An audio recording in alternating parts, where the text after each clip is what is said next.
shout out to Hoop Shark, man. I'm gonna add you to the crew, man. This crew called Hoop Shark. They've been getting at it, man. They the ones that's gonna grill you, man, because they majority are all Houston people. So that's shout out to Hoop Shark. Shout out to Hoop Shark.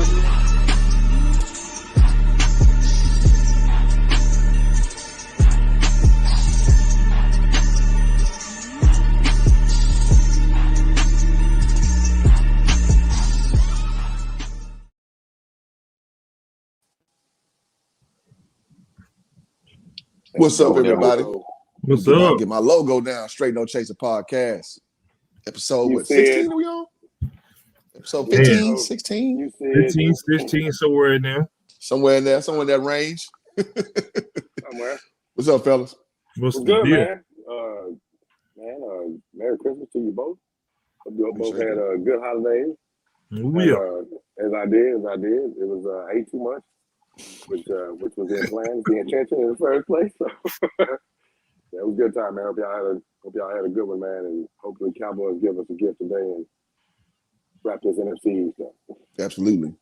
And shout out to Alex Cooks, man. Early Bird World Team. Yes, sir. Hey, what's up, Alex? Here we go. My man. Already.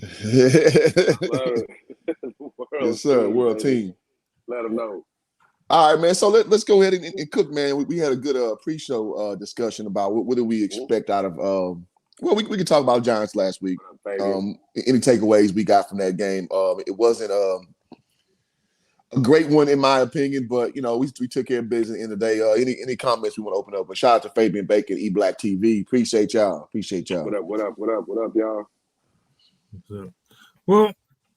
To me, the biggest takeaway was, they closed the deal. The defense continues to look outstanding. I'm at a loss at how they managed to just turn things around completely on that side of the ball. The energy, the intensity, they even doing much better in defending the run. So I got no complaints whatsoever about the defense. Offense, though, man. I don't know what it's going to take to jumpstart and reignite this offense. I think we always, advocate for the B to get into his playbook. Maybe he needs to slow it down and just go back to.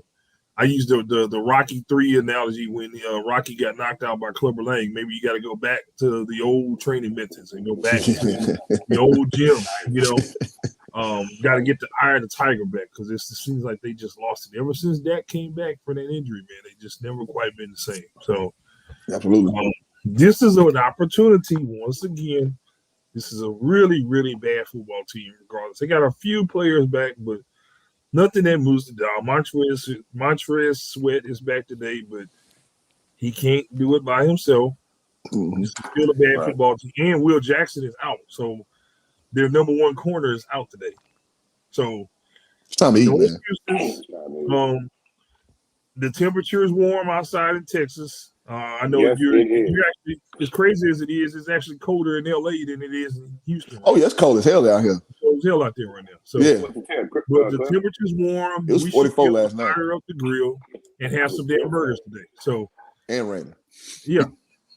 Wow. It's been raining like all week long. I don't know what's going on out here in LA. Sorry to interrupt your point, Rich. Yeah, that's I don't know what's going on out here. That's nuts, man. That's nuts because it was 83 degrees here yesterday. Well, if they're gonna snap out of it, this is the week to do it. Yeah, Rich, I agree with your deal on both sides of it, Rich. Starting with that defense, man, it has been amazing to watch. Because they've been opportunistic. Oh, you're right. They've been opportunistic, but not necessarily daunting is the word I would use in terms of lining up and stopping people. But now, with that defensive line rotation having, solidified, you've gotten DeMarcus Lawrence back, who is, that's, how we get down on this show, man. We'll give it to you, when it's good, and we'll give it to you when it's not. That dude has been spectacular since he's been back. And with adding him to the dynamo that's been young Michael Parsons, getting Gregory back. But a guy I really want to shout out that's been a huge difference, and the guy was looking to make a big splash, and I hated it when they lost him at the beginning of the year, was Neville Gallimore. that Neville Gallimore has been a force in that middle. Mm-hmm.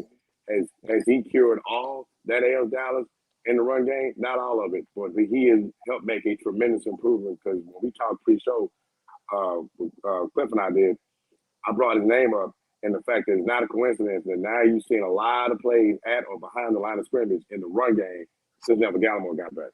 And he occupies so much and allowing those ends to really free up and tee off and just wreak havoc in the run game. And Lord knows we've seen what they're doing in the pass game deal, so which is helping the secondary and even the weakness that we still have at linebacker overall. So really like what's happening there. As far as the offense, man, I know there's a lot of consternation with offensively, and yet it's really been a really weird and interesting season to watch. Like you had such a dynamic offense through week 7 and 8 or so, and then it spun, right? And then you had an opportunistic, but really kind of forgiving defense, and they were getting decent pressure at fairly consistent pressure, turning people over, but they were giving up a lot of chunk plays. And now the roles are reversed some. But on the offensive side of the ball, man, I think to your point, Rich, I think the thing with them is as these weeks finish themselves out, which may lead to another point we get to in a second, is what they do if they finish watching off today. It's consistency, because you had a lot of guys in and out. Rich, better than anybody. It starts with the consistency of bodies up front. And personally, I think with Dak, Cliff and I talked about this, kind of reminds me of a hoop analogy where, he just looks sped up. Like you mentioned several weeks ago that his clock has been different because of the body. That's a trust thing. You know that. And he looks sped up. So, when you press a team in basketball to speed them up, to get them, going faster than what they should, they make mistakes or there's hesitation or what have you. And, Dak hasn't looked consistently as confident going down the field. Cliff made the point last week that, Dak and Duck is back. I think that's a byproduct of that. So I just think that's one of those things, man, where you got to expect your $40 million man to work through it mentally. Trust his guys. Thankfully, we saw the return of our guy Pollard, looking explosive as ever. Yes. I think that helps the confidence, that helps the play action game. Zeke is banged up, man, but I thought Zeke ran really hard last week and still getting those grimy yards when needed. So I just think it'd be reps, man, and he's got to work through it, and you've got to, have the expectation that, man, he's the franchise guy. QB1 has to work through it and get his swag back, and hopefully they can continue to have bodies out there that are consistent so that he trusts them, and then they can get back to doing what they were doing in some semblance anyway, offensively. Now that they've officially qualified for the playoffs. So he's got to get his shit together. Yeah, I think those are good points. I think the Neville Gallimore part was very astute as well, because if you remember, man, it's been our soft spot in our defensive line for a minute now. Dontari Poe was supposed to come in and shore that up when we saw how that landed. It didn't land favorably, right? And that's what's basically running that A-gap has just been tearing us up, man. Guys just putting it right up the gullet, giving these big gashing yards. Now, Saquon got out and got a few of those last week, but I mean, it's Saquon Barkley, man. I mean, you got to anticipate a few of those going to break out. So it's great that we shored that up, because bad teams like we saw against the Rams 3 years ago in the playoffs with 200-plus yard guys just gashing our defense up the middle, and we couldn't do nothing about them. Who was that old ass that was running? Anderson? Was it Anderson? Yeah. He was on his last legs as a running back, and we couldn't do nothing with him. So it's good to shore that up, because that's going to lead to playoff football being, us not giving up on games like we always say we be out the game in the first quarter. We shore that up, and it stays consistent. That's going to leave us into games thus going forward. Especially if Dak ain't playing so well, and we need to make sure this game is still tight until he gets going. Those kind of things help you control the line, literally. Also, this is a stat I saw, man, about how many turnovers our defense is getting. I think it's like 4 in the last 3 games or something to that effect. Yeah, that's crazy, man. That's crazy. When have we ever said that our defense was that proficient at taking the ball away? Like, it's always been a couple of turnovers that I think got reversed by penalties and or stuff like that. So like, actually, will be a few more. I know that I think Diggs lost an interception, and I think it was a fumble recovery that basically for one reason or another was overturned. Right. So you see the intensity though. You see that they're going after the ball. They're trying to take the ball away. It's our ball. Yeah, they're forcing a lot of these turnovers, man. And that's an attitude like the forced fumble that Tank had. You know, because Saquon Barkley doesn't fumble the ball. Yeah. And he just went in and just straight punched that thing. I mean, that's just a concerted effort, you know, to go after the ball, like Rick said, man. And to see that attitude, man, that's the thing. We've seen decent defenses here. Yeah. You know, I'm thinking about the 07 unit, the 18 unit, you know, of recent vintage. Not been that many because there's been a lot of really bad ones. But Bear Church, anybody? Yeah, there you go. You gonna make me drink this whiskey earlier today, man. But yeah, man. I mean, but even those defenses, when they were stout, he didn't quite have like that attitude, right? I mean, you know, like you would associate with a team like, you know, say like a Baltimore has been for years, or Pittsburgh at times, even San Francisco when they've been doing that thing. Like there's a nastiness, you know, that's developing with this defense. Like there's this expectation, like, man, we're gonna go out here and we gonna take something. We gonna make a play. And man, this is awesome going in that unit is showing up like that going into the playoffs. So you know what? It's almost like two ships passing in the night. Yeah. Like our defense is going way up and our offense is just kind of slow drifting the other direction. So it's about a buoy. Yeah. It's funny how, because who would have thought that'd be the identity of our team looking at the first few weeks? That's crazy, man. But go ahead. I'm sorry, man. That's a great interjection, man, because that's exactly what it seemed like. Because you literally got almost to the halfway point of the season, and you got a team that's putting up college level stats, college level points, and all this deal. Defense is like opportunistic, but still real concern in terms of giving up chunk plays. And now there's a whole identifying aspect of this squad right now, which, like I put in the hoop jargon thread.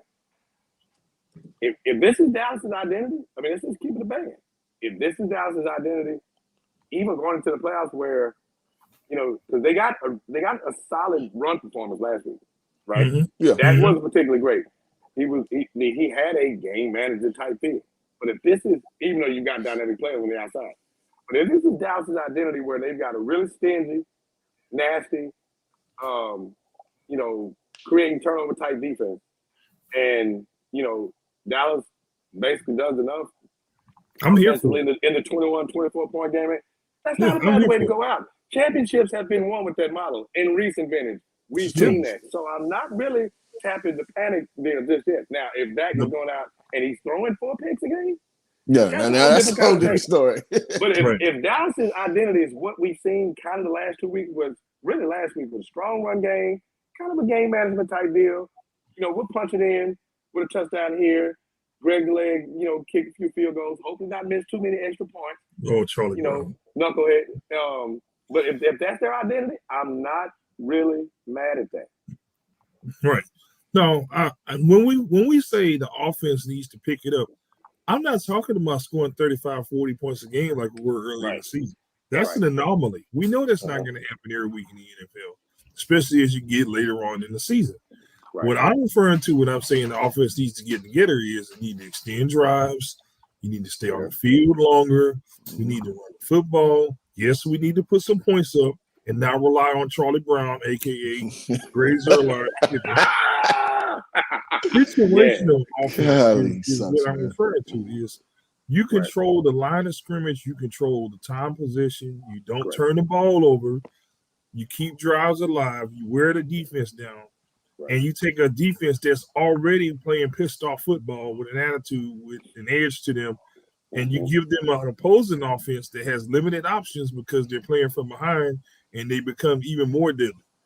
So that's what I'm referring to is our defense is, in spite of being on the field the majority of the game, they've excelled. They've kept teams from scoring. They kept teams from extending drives.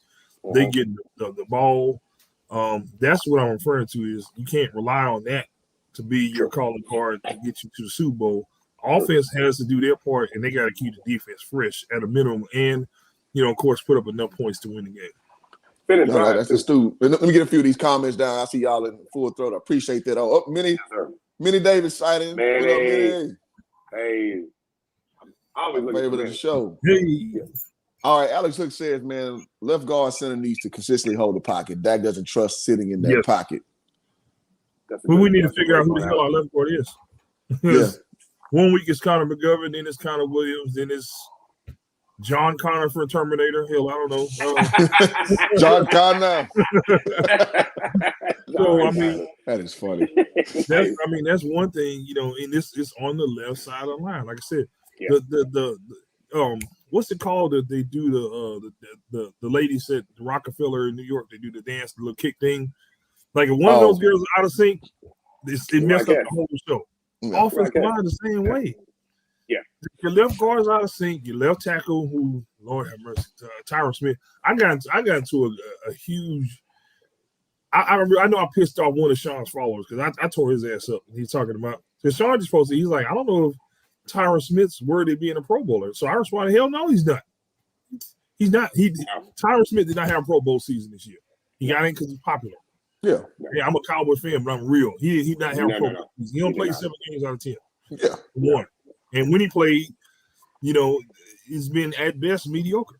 He has not had an outstanding season. Dak has been on the run or at least uncomfortable with his multi-million-dollar insurance policy there at left tackle. So number one, he just hasn't been there. If you watch Cowboys football this year, you cannot honestly sit there with a straight face and say that Tyron Smith had a Pro Bowl caliber season, even in the 7 games. Yeah, absolutely not. So I'm sorry, Sean. I pissed off one of your followers. I really don't give a damn. You can tell Tyron Smith's mama I said so. Your son ain't a Pro Bowler this year. He did not have a Pro Bowl didn't get it done. Yeah, he needs to just sit down. It is, man. You're probably gonna be injured anyway. Go ahead and sit it out so they can pick the alternative who should have been in the Pro Bowl anyway.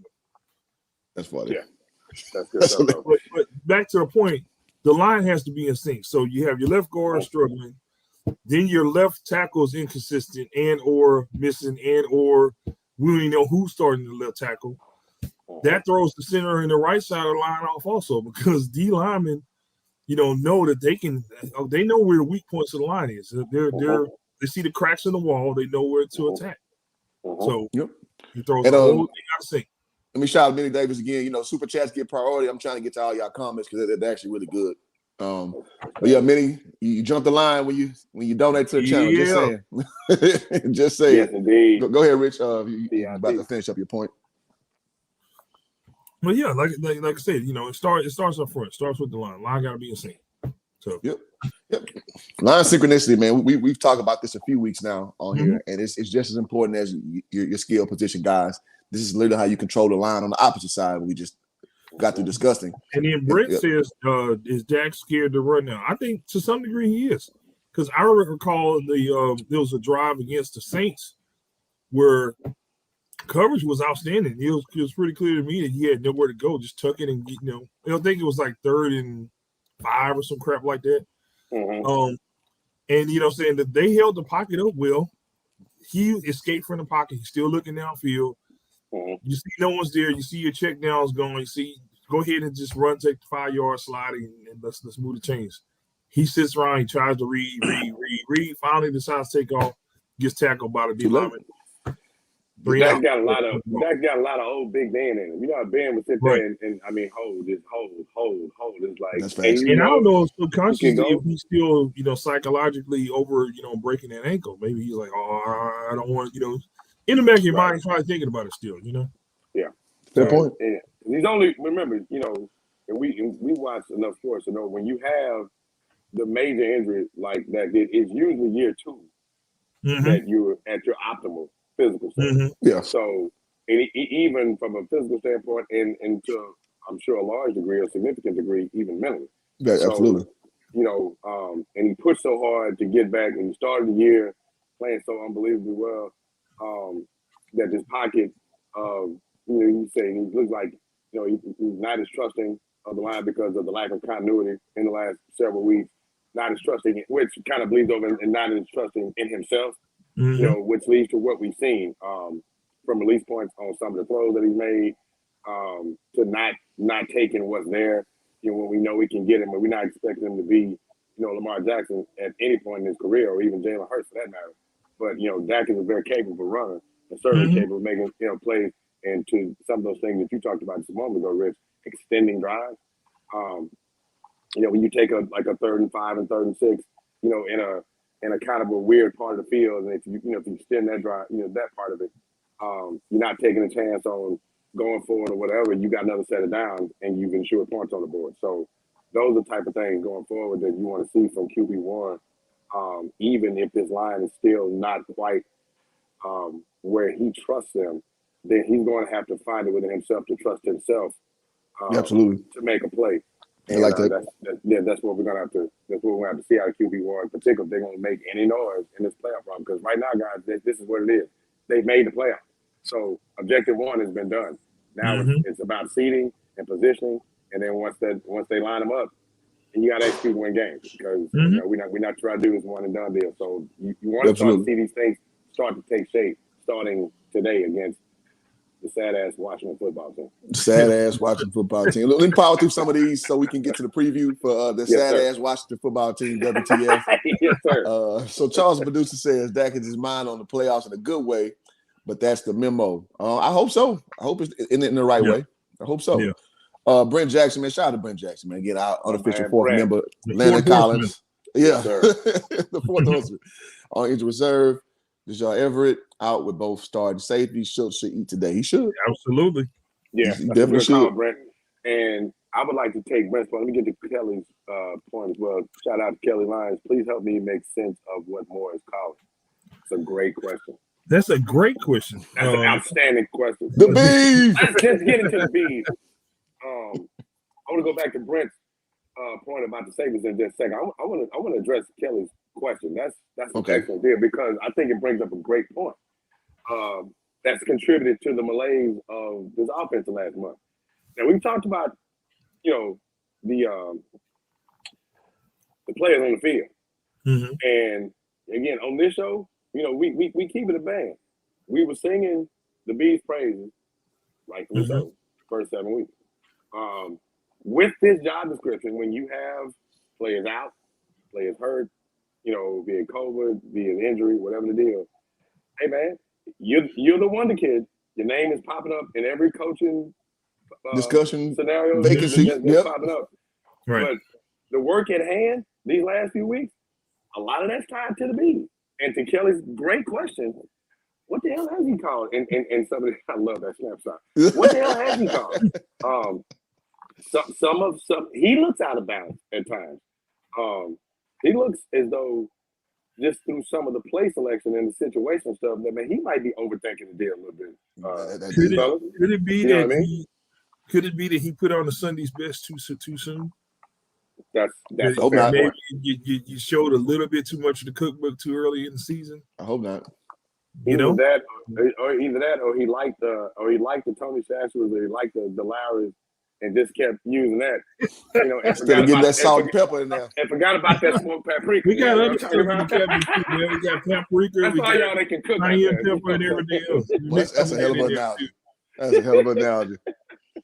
Yeah, that's a great question. That's an outstanding. That's an outstanding question. Yeah. I mean, go ahead, Rich. It ties into everything, because there's the run balance between Pollard and Zeke that has been absolutely all over the place this year. Yeah. I'm sorry. To me, it's obvious. I was a huge Zeke fan, not so much as of late. To me, it's obvious that Tony Pollard is the better person to have in the backfield for the purposes of he gives us the best chance to win when he touches the football. Okay, I'm not saying he's not even close. Yeah, I'm not saying you put Zeke in the exile, but I'm saying to me it's clear you go with the hot hand. Yeah, you got the contract, you got the money, but the guy who need more lightning than thunder for us is Tony. Right now is Tony Pollard. To extend your point, Rich. On the Pollard situation, because Lord knows I'm a Zeke guy, but I'm gonna tell you why I like the essence of your point. I think Pollard, to extend what you said, I think Pollard, when he's on the field, it gives the defense significantly more to worry about. Right. And how he's going to attack you. Right. If he's going to hit you between tackles, which he's seen and surprisingly shown us the ability to do. If he gets to that edge, we know what he's going to do. If he goes in motion, how do you declare to defend him? You walk that, you bring linebacker over, you bring a safety, that type deal. That too goes back, back to Kelly's question.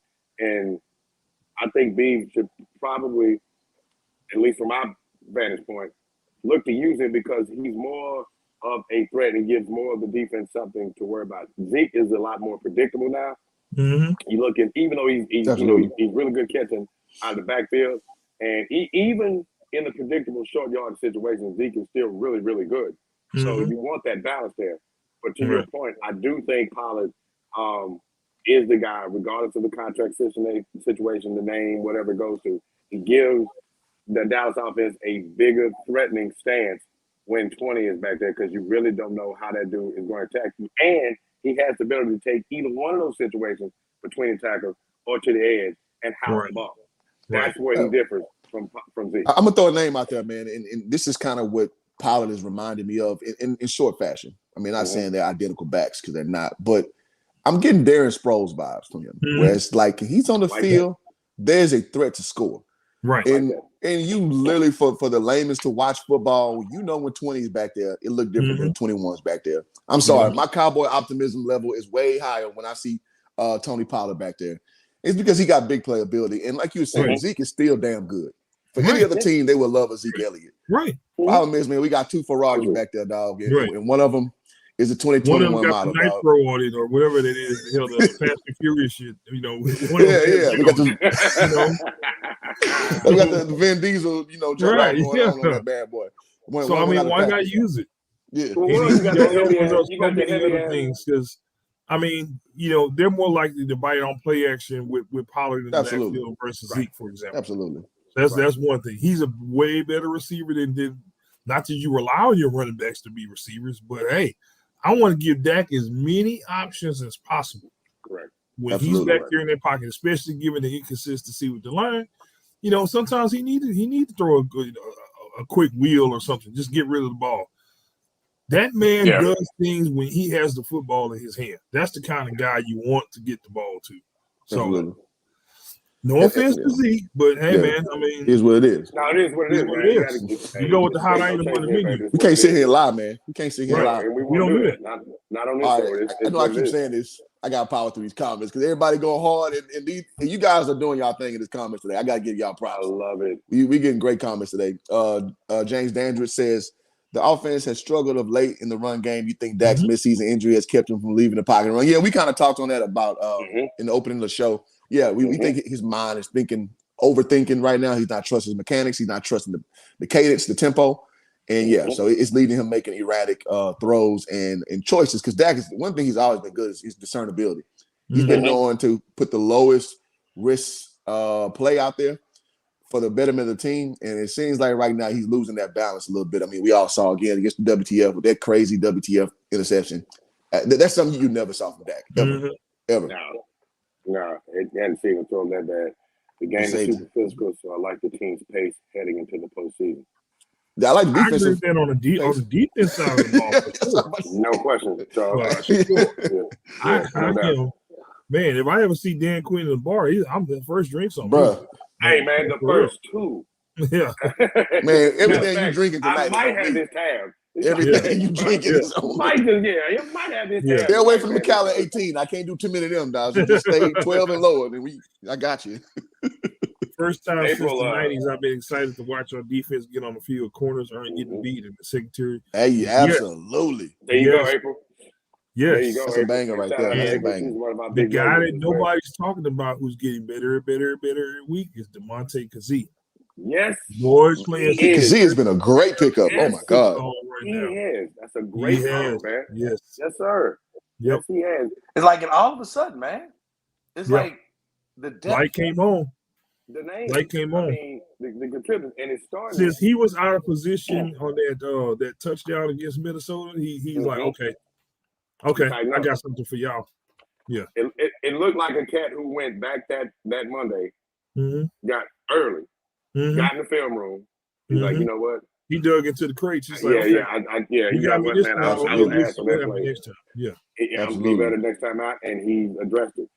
To April's point about the 90s reference, and I know we touched on it the last couple of weeks as this thing started to take shape. Man, you know, I'll say it again: the Terrell Basshams, the Carlos Watkins. I mean, who are these guys, right? I mean, you know, you've got your frontline guys, you know, in Tank and Gregory. Now Gallimore's back, obviously Michael Parsons, but you know, Odigizua. You know, Osi Odigizua. I mean, who the hell are these guys? These are guys that the Cowboys drafted. That's what's crazy. Yep. You know, and all of a sudden, this line rotation is the deepest it's been. And I'm gonna jump out there and say it absolutely is the deepest in terms of effectiveness it's been since those 90 squads. Now, don't hit us in the comments saying that Straight No Chase is saying that this team is that 90s team. I'm not saying that. I'm saying from a reference point. Yeah, I'm saying from a reference point. This is the first time where we have seen a defensive line rotation be that effective, this deep, you know, on a team. And it's been a damn long time. 26 years. So that's what that is. All right, I forgot to give Minnie her Don DeMarco. Nice. Appreciate that that contribution, man. You get the red carpet when you donate to the channel around here, man. Y'all hit the like button if y'all have not done so already. Like, super important. Absolutely.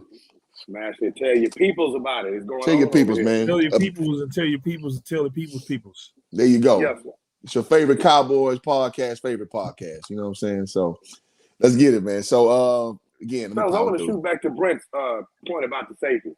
The segue into something that was a big news item over the week. That's our man, Amari Cooper. Amari Cooper was very vocal in his frustration in not being involved enough, which I found very interesting because, you know, you follow this team like we follow him. Amari Cooper is not the most vocal guy to be not at all. Amari Cooper very seldom makes public, you know, comments about anything, good or bad. He's just a very reserved, quiet guy who happens to be a badass at wide receiver. And you typically don't get that from your lead receiver. Use that lead receiver as a very outgoing guy. Me, you know, demonstrably. Right. You know, give me the ball, you know, that type guy. Now Amari Cooper is putting it out there publicly. And then Gerald Wayne and QB1 is like, you know what? He's right. He should be frustrated because we're not getting him the ball enough, which I found pretty encouraging and pretty interesting. They were both openly support his public frustration. So to Brent's earlier point about the safeties being out, might there be a concerted effort, especially when you've got CD and Gallup and Schultz going out in the routes? Might there be a concerted effort to get number 19 to football, particularly here at home field? I'm gonna probably make everybody scratch their head a little bit, and I'm gonna say I hope not. Okay. Because when you make a concerted effort to make sure somebody gets a certain number of receptions, you ignore other opportunities. Tony Romo, Des Bryant. Hello.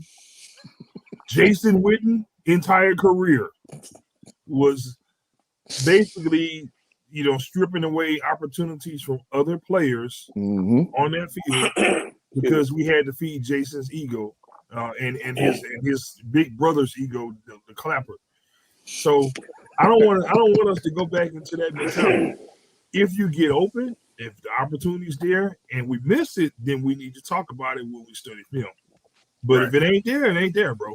And I'm not saying that he hasn't been open. I mean, I'm just saying that it's not just you, man. It's the whole offense is out of sync. I want the whole offense together. That's fair. To be playing the same music. You know what I'm saying? You got Ronald Ozzie back there. You got somebody back there missing the damn notes on the guitar, so you can't even sing right. You know what I'm saying? I want the Ozzie boys jamming, man. You know what I'm saying? Together. Okay? So that means you on the bass guitar, you singing, you on the drums, you got the trombone or whatever the hell you play. Everybody's in sync at the same time, so we make this song a hit, man. you good? You gonna get you gonna get. If you're on tambourine, I need you to be the best tambourine guy. When we group it, you gonna get your solo, bro. Trust me, Boosie Collins. You gonna get your solo. Relax. I love it. It's good. We good. We're good. But you know what? This has been an issue that I thought would address way earlier this season. When you got 3 studs back there at wideout, I knew at one point this would be a discussion. I thought Gallup would be the one who would probably be talking. Right. Because I think he's an odd man out. He's the one that had to come and fit in because he came in late in the middle of the season. Yeah. But I wish they would have handled this behind closed doors because wish as well. We know about Ron Rivera. Ron Rivera is a very smart football coach. Any little small chink that he can take, I know he has zero talent whatsoever, that he's working with today, but anything he can do to be disruptive, from a coaching perspective, hell, you just brought attention to yourself. They might put him in a bracket today just to mess with him. Mm-hmm. Then you're really gonna get right. Then you're really gonna be irritated because you ain't getting the ball in. So you just brought attention. You highlighting something that your opposing defensive coordinators are looking at, man. So y'all talk about that in the film room. Hey, QB1, sit down, man. Let me show you something. Pull some tape. Show him where you were open and he missed you. Yeah. Don't do the Baker Mayfield Odell thing. Yeah. Baker Mayfield father and Odell thing. Great point. Sit down with your quarterback, man. Hey, bro. Look, man, I see this. I see this. I'm open here. Maybe do I need to start running my curls shorter? You know what I'm saying? Talk about timing. Y'all go out there working out on the practice field. You know what I'm saying? Tell me what you want me to do, Dak. You know what I'm saying? So I don't know, but this is not something that you work out. You damn sure don't want to work it out through the media. No. So yeah, that's the worst. Right. Especially being with a Dallas Cowboys. Right. I'm a bit surprised that he even, let this escape because, like you said, Amari, he's not an outspoken guy. It was really surprising to hear that. Yeah. But I love that Isaac Brothers reference, though. His swag is -10. Mm-hmm. Yeah. I love Amari Cooper. His swag is -10. Mm-hmm. Yeah. Which you don't see for most wideouts. Mm-hmm. Right. Especially the best one on the team. He's swag, -10 swag. Mm-hmm. And he's kind of starting to feel himself. So a little bit of that diva. I'm not even gonna say it's diva, maybe just just a little frustrated. And that's just his way of doing it. Because if we're looking at his whole resume for the Cowboys, he's never been a troublemaker. Like not even close. No. Juxtaposing that to Dez Bryant, where like every week it was just like, is Dez gonna hop off the ledge this week or not? Right. And so so I guess we're getting a little nitpicky. Is the point I'm making about Amari. I'll take this stance, Cliff, as far as Amari's comment, because it is unusual for him to have voiced his frustration publicly. But given when he's been there, 4 years now? Mm-hmm. I take it, just having obviously watched this dude all the way back to his Bama days, this sounds almost like a guy who had reached the point because he knows he can be a difference maker as a playmaker. I think it may have been just an outward expression of, hey man, I'm one of the guys that's expected, to make plays for the team. On the outside, that's my role. That's what they pay me. I'm in that bracket now. And just an outward expression of, hey man, lean on me to help break us out of this funk. Right. Type deal. From kind of a, if I dare go this route, kind of a quiet leadership, even though he said something, but kind of the Amari way of maybe expressing a little bit of leadership, like, hey man, come to me to help us get out of this funk. Which I'm not mad at, because more often than not, when you get the ball in 19's hands, when opportunity presents themselves, good things happen. So it'll be interesting to see how they play. I think Rich brings up a great point in hoping that Dallas doesn't force things. And certainly, Rivera being the game planner that he is, will use what he's got to try to muck things up. And hopefully, the chess match between, the Beeve and Rivera and the Washington staff today, the Beeve takes what they give him.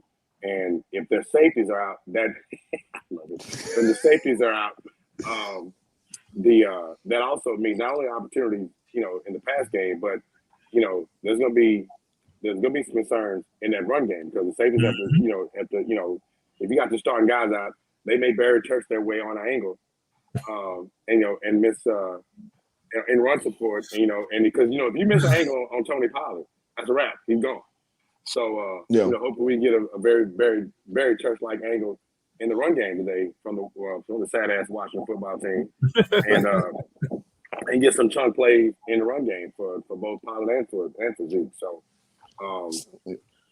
expecting them to take advantage of an already lesser team that looks to be hobbled with what they do have. So, same expectations last week, man. They got to eat. They got to eat and get themselves right against a team that they should get themselves right against. Speaking of bad angles in pursuit, is we gonna see anything from Leighton Van? What's that dude's name?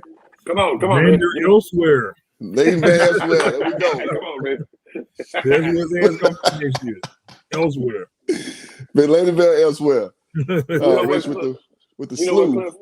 Yeah, go ahead. Oh yeah. You know what, Cliff? To your question, you know how I am with Van Elsewhere, as my man Rich just so eloquently put it. Man, my expectation for him is non-existent. Yeah, it's really crazy. I mean, ain't that crazy? Exactly right. Right. That's 2 years ago. This was our guy. That's an indictment. Mm-hmm. Yeah, I mean, this, but he has fallen off to the point with me, in my consumption, that if 55 makes a play, it's found money. We are in bonus coverage. The Keanu Neals, the Jerron Kersons of the world, that's what I'm looking to make a play. As far as that space goes, if 55 makes a play, it's found money. I'm expecting him to give them nothing. He's just out there. That's just where it's falling off me, man. So if he makes a play, hey, I just found a $5 bill, rake it up in the part of the pocket that I didn't reach. That's it. You know how like when you're at the park and you playing pickup and it's like not enough people to put together a team, and then the old dude walks up, hey man, hey, you want to run with us? Like you ain't got to come back on defense, man. Just stay down there. That's the body. We see the body out here. That guy. That's him, no Rich. That's him. I want to submit a new nickname. Yeah. Leighton Van El Donde. Donde meaning where? Put some Spanish flavor on it. Hell yeah. Man. That's what I'm talking about. We just need somebody else, bro. Like just run around when they snap the ball. Just run around a little bit. Confuse them a little bit. Oh man. We expect nothing from him. Like 20 Game Sports, shout out, has a great point he brought up and a great question. Where's the killer instinct from the Cowboys offensively? We talked about this with JSU, Jackson State. We're talking about stop relying on your defense to bail you out. There you go. Point, because you have to have balance. Although we've been singing the praises of this emerging, because I'm gonna stop just shy of calling them dominant. I don't want to do that. Right. But it's still a few parts missing before we start doing that. So, but they are trending to that in that direction. They are starting to emerge in becoming a dominant unit. They are not a dominant unit yet. They still give up the chunk play here and there, and dominant defenses don't do that. But to 20 Game Sports point, there needs to be the balance there. To Richard's earlier point in the show, when they get in the red, when they get inside from the 30-yard line in, they got to finish those drives off with touchdown. Right. Because they get to the complementary football piece that you hear mentioned in a lot of different forums, this one included. And I still say, we've been talking about this forever, when the offense was really rolling and the defense was trying to find its way.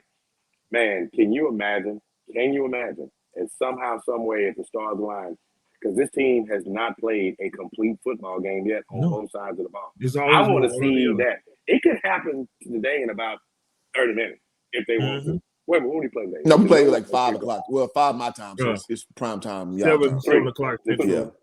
With the night game? The night game. Yeah, it'll be a night game. I don't know. Night game. Okay. So it can happen tonight. It can happen tonight if they want to. But I really, especially with this emerging defense, doing what it's doing, I really want to see this team put together a complete football game, because I want to see what that looks like, because I think that would be kind of a spectacle, to be honest with you. If that offense is moving the ball, extending drives, converting third downs, which they kind of did last week, they didn't finish them off. But scoring touchdowns, and that defense is going out doing what they do or have done the last 3 weeks. Oh, goodness. And then our only nail biter would be, what's the name for Zerline? Red. Charlie Brown. Shanking Charlie Brown. Shanking extra points. Yeah, that boy can shank an extra point, boy. Shanking extra points, man. I mean, he'll hit a 53-yarder, but he'll shank an extra point. Yeah. Make that make sense. He's like Bruce Bowen. It's sometimes like Bruce is there moving the football or something. That's a great comparison, Cliff. I heard that. Bruce Bowen could shoot the lights out 3 ball, couldn't hit a free throw, save his life. Yep. That's a great point. He's like a 40% free throw shoot.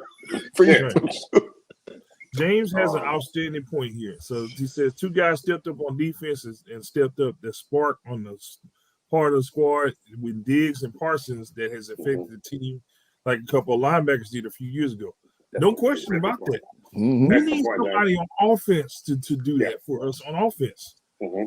I think that guy is Tony Pollard, but he hadn't had enough touches, I think. Because when he does, he makes big plays. Like you see that energy in that offense. When he had a couple of amazing runs, or he'll take a busted play and make something out of nothing. He's the energy guy. I think we need somebody on that side of the ball to make some plays for us to just kind of spark things up a bit. CD's had flashes too. I think CD's that guy. Consistent, Yeah, he has to be. Yeah, right. I think with CD is right. I think because he's had patches of the dropsies, which frustrates you because to your point, when he's right, when that ball's in his hand, something electric happens. When the ball's in his hand, I mean, he can take the slant and make it into a dynamic play. He can take the hitch route, make a guy miss, and turn, what's designed to be a 5 to 6, 7 yard gain into 25, 30 yard gain, not house the thing. So that's to James' point. I think those 2 guys, Rich, Pollard, young guy, Pollard and CD. Pollard and Gallup over the top, CD in the middle of the field, Pollard out of the backfield. I think those are your spark guys to get things going offensively. So I think James brings up a terrific point. And the young guys doing they should be the Diggs and Parsons of the offense. Mm-hmm. Yep. Great point. Yep, I love that point. I agree with that all the way. So let's roll into. I mean, I know we playing WTF, so we ain't got to go so much into as far as the insight. We go play football. We go win the game. So we don't do too much pregame on that when we literally just played 2 weeks ago. So, so we kind of discussed some of the issues we got going on with the team. We talk about some of the things we can have more insight as far as improving going forward. One being QB1. We need to see better play out of him. I think everybody in the chat understands that. Mm-hmm. So I guess what do we take away from this game, win or lose? We need to see going forward? I think we can play Arizona next week. What do we need to see tonight to feel better about tomorrow? A modicum of consistency offensively, one. The continual emergence of a pressuring, turnover-inducing ball-hawking defense, two. And for Charlie Brown not to shank an extra point in three. And the other part that we've not really touched this page, I want to see it starting to feel good about, because we're getting into this part of the important part of this whole season, which is the playoffs. I want to see some consistency from that bench too. I want to see some stuff from the V and the management, the game field, call situation, and I want to see something from McCarthy too, and like time management, clock management, decisions on punting, playing field position, work managing timeouts, those types of things. I mean, I want to see it start to come together, because all of a sudden there's 2 weeks and then there's playoffs. So this needs to start to look like what it needs to start to look like now. That's the takeaway I'd like to see out of this thing is, get back to some consistency on offense, continual emergence of that defense, short things on special teams, particularly in the kicking game. By the way, I cannot let this show end without mentioning our damn punter is a stud. Oh, yeah. We've not mentioned that guy's name. He made the Pro Bowl. That damn punter that the Dallas Cowboys have is a stud. I've not looked up his statistical averages and whatnot, but man, he flips the field as effectively as any punter. I never thought about that, but yeah, that's so true. All year, man. That's so true. I never thought about that. That's facts. He has been excellent, so got to give him some love. But that's what I want to see coming out of this thing, man, is really across the board consistency in all three phases. Let's get some consistency going, man, because it's time for it. If they want to be the football team we want to be and get to LA in February, it's time to be consistent. Right here on both sides of the ball. Yeah, and that's why I was saying, and we talked a little bit, D Brown, about should you sit Dak or not? And you were more in favor of sitting Dak, and me not so much. And I'm past the body preservation thing. Like we need to be succinct and synchronized in moving forward of knowing what high level football looks like. And I got to see some consistency because I have concerns. I have major concerns offensively, as everybody's kind of highlighting the chat, as you guys has mentioned as well. So I got to see him going out there and doing it because, again, like 3 weeks from now, it's time. It's put up or shut up time. This great season we've been chronicling, it can either keep going or it's done. You know what I mean? Right. And so it's no longer hypothetical. You know, that schedule that was favorable we saw from week 1, if we were good and we turned out to be better than expectation. Now it's time to have this when it gets to that last part of the season where this is like where you make your legacy. So I do want to see that going forward, and I got to see Dak doing it because maybe the mental reps he got to get or something. I got to see it, man, because I'm doubting him, which I've not doubted Dak in a long time, to be perfectly honest. That's fair. Even in Allen Hurns' days, I didn't doubt Dak because I knew that there was a lot of junk around what he's worked with Tate Von Austin and what have you. O-line all jacked up. I think Zeke was out most of the time. Like it was a lot of stuff. Man, I never questioned him then. I'm starting to question him now, and that's funny for me. I'm a Dak guy. You know what I'm saying? I got to see him turn the corner, man. No doubt. All right. For me, is the number one thing is this is the make a, I don't want to say make or break, but this is the bridge moment for Dak. For not only this season, but I think this is going to be one of the bookmark points of his career. Are you going to be remembered as Aaron Rodgers, or are you going to be remembered as Seneca Wallace?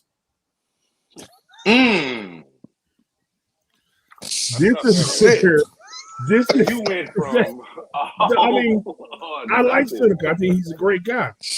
Are you going to really sit around your table when you're old and by the fireplace and tell your kids about the story of Seneca Wallace? Probably not, right? I ain't heard that name in a decade. He lives here in Dallas, man. He's a cool dude. Right, he's a cool dude. I like him. I mean, he's an outstanding guy. I ain't telling my grandkids about him. Yeah. But this is where legends become legends, man. You have enough to win a Super Bowl. This team has enough to win a Super Bowl. It's that stuff that usually comes from the quarterback that takes a good team into being a great team. It takes a competitive team into a championship level. I don't know what he has to do. I never played quarterback. I don't know what he has to do mentally, physically, spiritually, whatever. Dak has to figure out what it is that he has to do to unite this offense and this team because he's the boss. He's the CEO. Yes. He is the one who's going to have to either lead us beyond the first round, beyond the second round, get us into a situation with home field advantage, get us to a situation where we're getting out early on opposing teams and we're opposing our will and we're starting off with these instead of scrambling and scraping and doing 3 and outs on the first drive and trying to figure things out at halftime. He is the one that's going to be the determining factor of whether or not this is a Super Bowl team or not. Absolutely. This defense is, they're not good enough to win. This is not the 2000 Ravens where you can have a piece of trash like Trent Dilfer back there and win a Super Bowl. that was an anomaly. That was an all-world type defense. It didn't matter who they put back there, quarterback or running back or receiver, whatever. Their offense didn't even matter. That defense was that damn good. This is not the Tampa Bay Bucks who could win a Super Bowl with Brad Johnson. So you don't have that. So it's up to him to rise to the occasion and take his game to that level. I'm not saying he has to put up gaudy, ridiculous stats, but he has to be the one that drives the tempo, put points on the board. I want to see more of that from him. I haven't seen that fire from him. I haven't seen him, talk to guys, hey man, I need you to do this. Like I need to see that energy from him. That's the number one thing. Second thing, it's the simple thing. It's the mental mistakes. It is the freaking turnovers. Yes. You generate offense and opportunities and points and situations for your opponents when you just make dumb-ass mental mistakes. You kill drives. We screwed ourselves out of so many scores, so many first downs just by doing dumb football 101 mistakes. That has to be – if you want to win a championship, That's got to be fixed. Absolutely. So those are the two key things that starting today. The playoffs begin today. I know we're playing against a garbage team this week. Don't even worry about who you're playing against. You pretend that you're playing against one of the all-time teams, and you take your game and your mentality to that level, and the results will take care of themselves. So that's where we need to see dial moved. Is Dak's leadership, and in those mental errors, the dumb penalties, the turnovers from being careless, the missed opportunities, getting beat on simple plays where it's obvious. Those are the kind of things that we need to see. We need to see some good quality film for them. Yeah, I think that's a great point. I mean, whoever gets on the Patriots for just sweeping through the AFC East all those years over and over and over, who gives a shit? Right. You plow through them and be game ready for the teams you got to beat to get the hardware, and that's what we need to see from this. So all that weak schedule stuff, like I said, I've seen the Patriots do that. Don't even matter. Right. Whoever you play, whatever. You play. Yeah, you're gonna play who you play. Are you ready for when you got to play a high level team? That's what you got to see. And 20 Game Sports asked off topic, Rich, need to get to me about media credentials. Cliff said you're the one who knows the game of it. Yes. Yeah, hit me up offline. We'll talk. Yeah, that's my guy right there. Let's see. April says how we almost at the end of the season already. It seems like just yesterday. It's crazy. It's crazy, huh? Absolutely. It seems really crazy because it's the same damn weather now that it was in September. Well, for y'all it is. Yeah, but over here it's cold as hell. See, outside the guy in Kansas City, what QB9 has a chance to reach that Mount Rushmore quarterback? I like this one. That's a great I like this one. Currently in this game right now, and I'm looking at collective bodies. I'm not looking at this current season. I don't think my man Russell Wilson gets enough respect, man. Russell Wilson is a hell of a quarterback. He's had a hell of a career. He's always been the guy who's done, other than beast mode, I don't think he's really had a world beater type player that I remember him playing with. He's done excellent with some decent guys, but not great. And he's an undersized guy. He just he's one that for sure first ballot Hall of Famer, no question.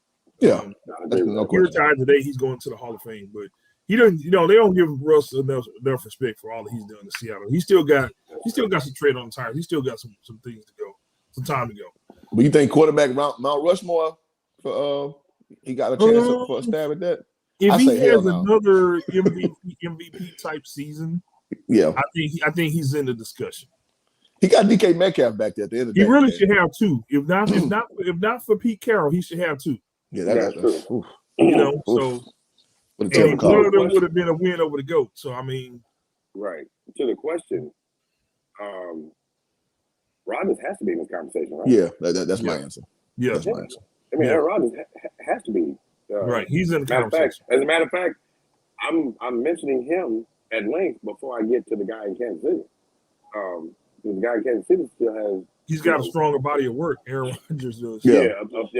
He got a lot more time on a lot of his book to write. Yeah, but if you're talking about that type of conversation, then the guy in Green Bay has to start that conversation. Right. In my mind, but I love that Rich brings up Russell Wilson, whom I agree has not gotten, in my mind, his due on how consistent and great he's been, particularly when, like you said, he's not had, the studs to work with and fairly pedestrian guys, even on the outside, over all those years, even when they were contending for Super Bowl. So yeah, he's definitely. You remember the Seahawks before Russell Wilson got there?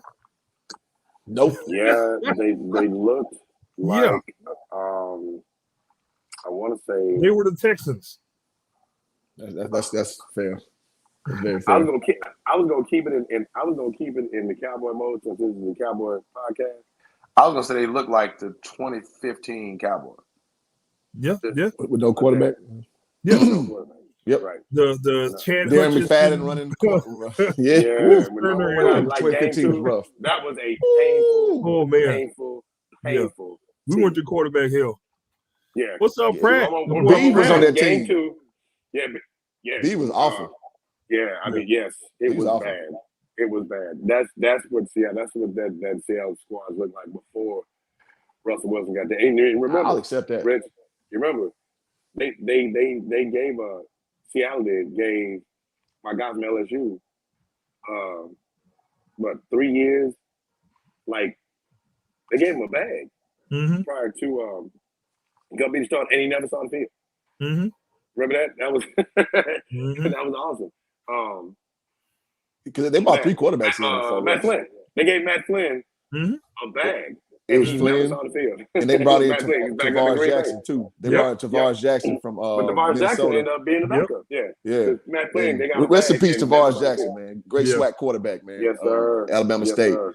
Yeah. Yes, sir. And then Russ beat both of them out. And he never looked back. Never looked back. So that's a great question, though. I love. And he's an evolution type of guy too, because now it's okay to accept the undersized guy, because they were short quarterbacks. You better change your position. Yeah, you ain't 6'1". Right. You better change position. Agreed. Russell. Right now, Kyler Murray should cut a piece of his check and hand it to Russell.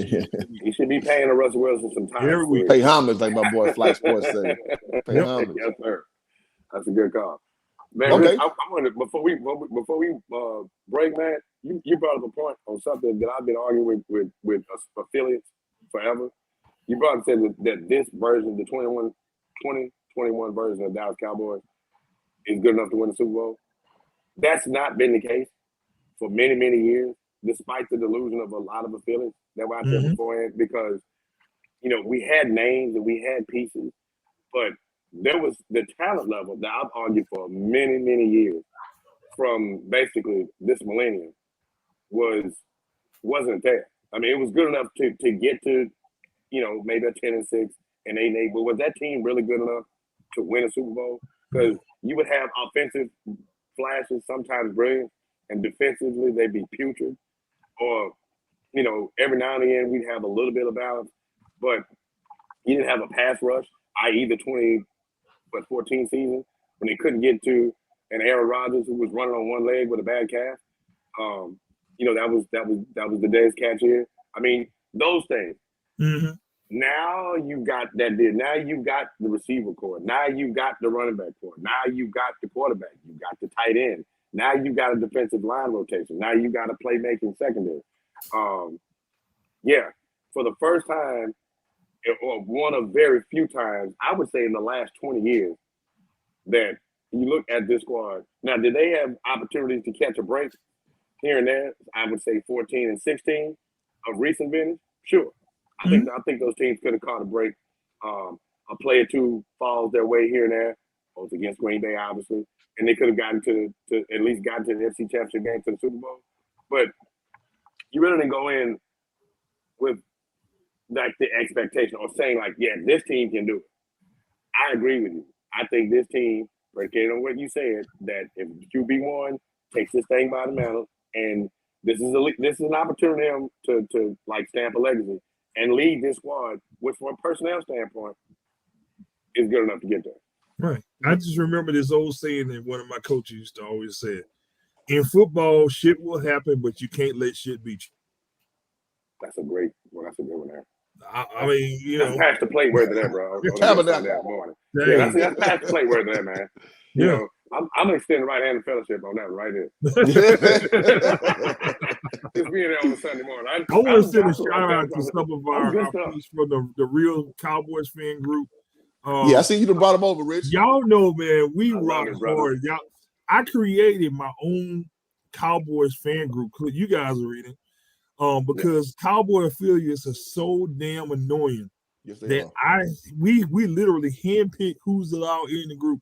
So it's a group of Cowboy purists, and y'all showing up and showing out today. So I appreciate it. I love every single one of y'all too, man. I see my boy Pratt up in here. There's big dogs from the real Cowboy fan group. So. I love it. Y'all make sure you hit the subscribe button on the channel, man. See, y'all get every episode. People's high is going down over here on Straight No Chaser, man. It's subscribe, real man. Talk, real takes. Absolutely. All right, man. So here's our favorite part of the show, man. Let's go ahead and bring our boy up. Here we go. Lucky Whitehead Award. All right. Who we got for our Lucky Whitehead Award for last week? My Lucky White Hair Award. I'm gonna give to actually to Malik Hooker, who's another guy that's just underrated, underappreciated. Nice. He had one hell of a game. He made some great plays. He is really stepping up also. So I know we love our front seven, and definitely we love 11. There's no question. He is the defensive player of the year. I don't give a damn what anybody says. But my man Hooker had a hell of a game, and the secondary is coming on now too. So this is where you really start to have, traction. When you got that D-line that's creating that type of pressure, and you force those quarterbacks to make those uncomfortable throws faster than they can, and you got a secondary who's taking advantage of it, and they're actually making the play. Oh man, and actually making the play. The ball comes, they make the play. Instead of this right here, the Cowboys secondary pose right here, the official logo of the Cowboys secondary, circa 1997 through 2020. My man Malik Hooker, man, outstanding game last week. So he moved the dial for us a bit. So he gets the Lucky Whitehead Award for me. There you go. Darren, you on the docket. What you got? I got to go with my man Tank. I thought Tank was phenomenal. Yeah. I thought Tank was phenomenal, man. I mean, he was, the plays in the run game in the backfield. I mean, that forced fumble, and when I say forced, I mean he forced that fumble.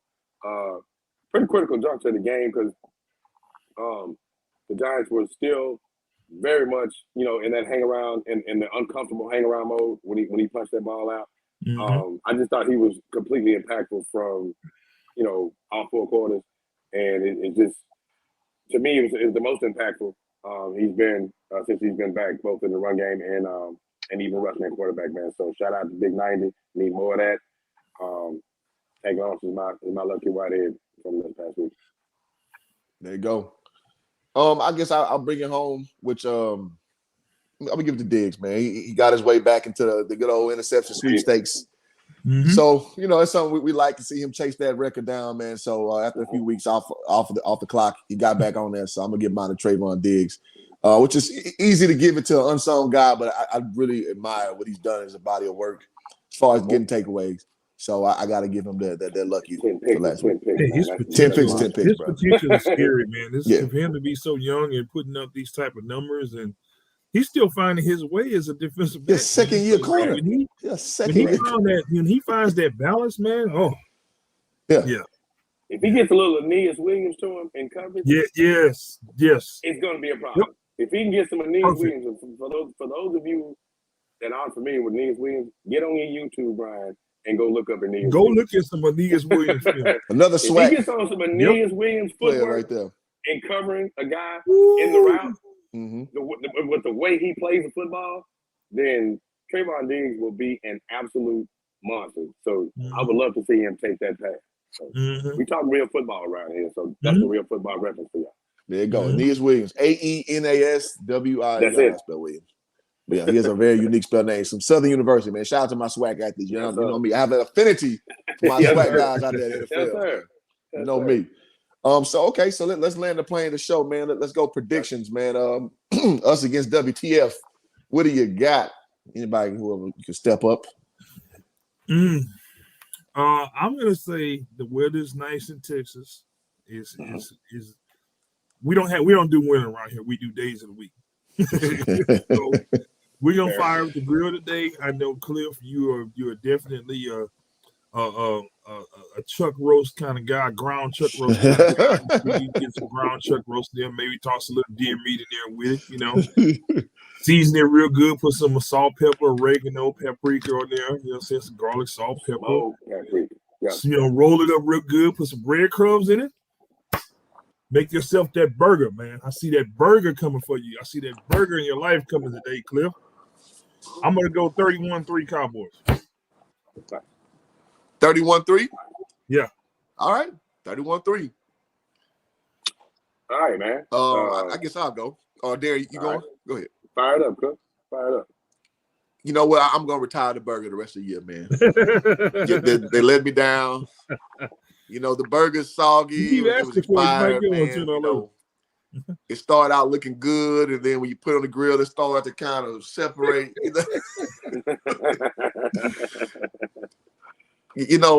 They're making me look like an idiot, man. When clearly these are burger opportunities, so I'm gonna retire the burger, man. So our offense has a modicum of consistency. I'm retiring the burger. No burger. I'm going 28-6. Good guys. Okay. I'm not in the burger mentality. I'd love to see it, but until the offense gets that mojo back, man, gets that scoring swag back. I just don't think Washington will have enough. I think they'll make Heineke's life miserable again today. I think the defense turns them over at least 3 times today. So that said, I'm gonna go, and I would love them to finish this game like they started the last WTF game. If they finish this game like they started that one, it could be a burger type situation. But that said, I'm gonna go 27. I'm gonna go with an odd score, 27-9. 27-9. A lot of field goals, 27-9. Very 27-9. Yeah, I don't see a strong touchdown being scored by the WTF. So, all right, I'm with that. All right, so y'all hold us to these picks, man. The next week we just totally smoke it. Y'all come over here and grill us up. That's fine. If I could have just a little bit more time, how could I forget about my dear friends at NFL.com? Go for it. I need to throw y'all on the grill real quick because you had your boy real pissed off earlier this Straight no chaser, man. Find that ass up, man. Initially, they released the article and they didn't even put who the writer is. It just says NFL staff. They released the article that, saying they even sent a press release. I got the press release. I'm not going to say nothing because I don't want to mess up the future opportunities to get credentials or whatnot, but I'm going to flame y'all as a group. So they released the initial press release with the Pro Bowl rosters for the NFC. And I text both of y'all because I was I know what you're doing. I posted in the group and I had to go back and delete my tweet. I said, man, you had me ready to go because I know about the future around here.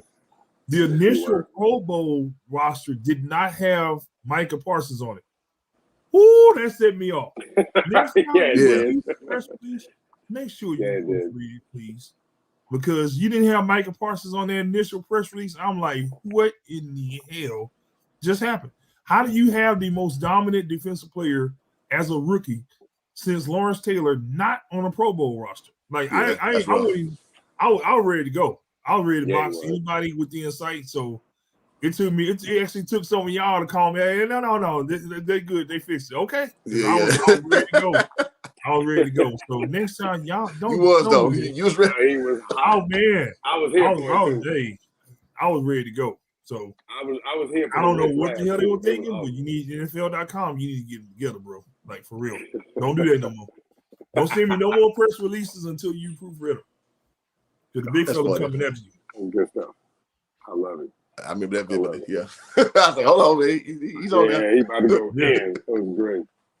You're going to put Tyron Smith on there, but you're not going to put Micah Parsons. I mean, if anybody you need to leave off is Tyron Smith. Makes sense. Leave his ass over. You probably injured him by putting him on the list anyway. That's funny. Oh, Lord. You injured yourself writing his name on there. You spraying your hand. Oh, Lord. But Jeff, is it that time? It's that time. It's that time. Well, man, appreciate y'all in the chat. Man, y'all have been fantastic. Here's to a Cowboys victory and the clinching of the NFC East. Go Cowboys, straight no chasing. Straight no chasing. Make sure y'all like, share, subscribe. Tell your baby mamas, cousin, sister, aunt, brother, pastor, twin brother, junior deacon. The guy running the building fund, all of that. Yes. Let them know appreciate y'all. Big stuff coming up for y'all. So absolutely, y'all keep rocking with us, man. We y'all make this ship go, man. Nothing's worse than struggle streaming, nobody watching, nobody commenting, and y'all holding it down, man. Yes, sir. And it's much appreciated. Much appreciated. Thanks, man. Get that. Yes, sir. We might get tonight. you on the show to do drums one of these days. Man, you never know, man. We have a variety show on this bad boy. It's gonna be the best. What it is, it's already the best Cowboy show. I will have a prediction before we sign out. There will be a former Cowboy on the show next Sunday. I already had the conversation, so look for it. Add that to Straight No Chaser. We'll be joining you, boy. We'll be joining the crew next week. We're right here in Dallas. I'm too happy to do it, so look for that. That's the team. Damn. No Chaser. There you go. There it is, man. Well, as always, y'all hit the like button way out, like Rich said.